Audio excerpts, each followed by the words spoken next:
welcome back to my channel, and today I wanted to talk to you about fragments. First of all, a fragment isn't just a short sentence. I find that is a common misconception.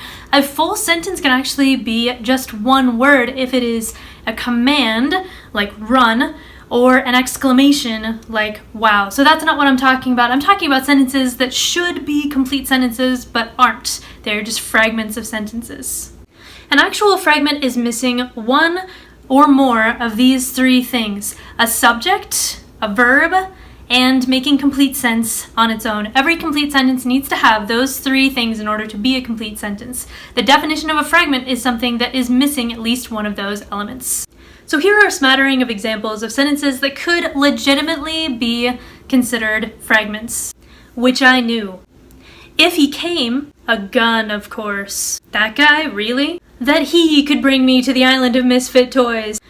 So those are a few examples of sentences that are missing one or more of those elements. If you want to dive more deeply into this topic, look up relative pronouns and especially subordinating conjunctions. If a sentence begins with one of those and doesn't have more than one subject and verb, chances are very, very good that you're looking at a fragment no matter how long you think your sentence is.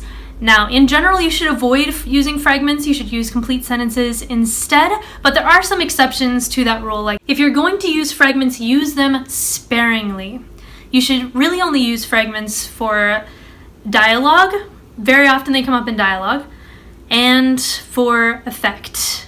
If you want to really make something stand out among full sentences, include a fragment right in the middle. If you don't use fragments a ton, it can be a great tool to make the right part or the right point stand out. So now you have all that you need in order to make informed choices. You need to know the rules in order to break them really well. So write complete sentences, except when you really want to drive home that point. Then surprise people with a fragment and your writing will get that much better. So thank you once more for joining me for this 2-minute writer series. Hopefully you learned something. If you would like more of this kind of video or just nerdy goodness, make sure to subscribe and comment below with any questions. I'd be happy to answer those. All right, I'll see you next Monday.